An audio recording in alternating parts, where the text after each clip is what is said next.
So here's how to create buy one or two bundles on Shopify. If you want to try out Shopify for free, click on my link in the description below. As you can see, we're now in the Shopify dashboard. First of all, let's go ahead and click on Discounts on the left.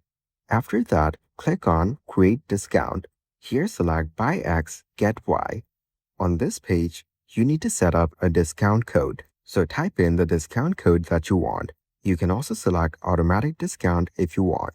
Then go over to customer buys and you can set up the quantity and also specify the products. After that, you can choose the product by clicking on Browse. Select your product and click on Add. And on the Customer Get section, you can set the quantity and also the item that they will get. You can choose from specific products or specific collections. Then just click on Browse and choose the product. After that, set the discount value.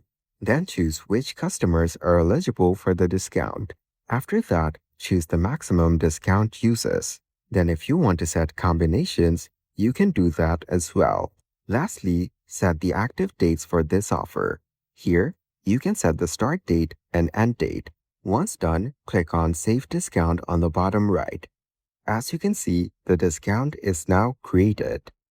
Now, just scroll through the page and make sure all the information are correct. After that, if you click on Discounts from the left panel, you will get to see your newly created discount right here. And that is exactly how to create buy one or two bundles on Shopify.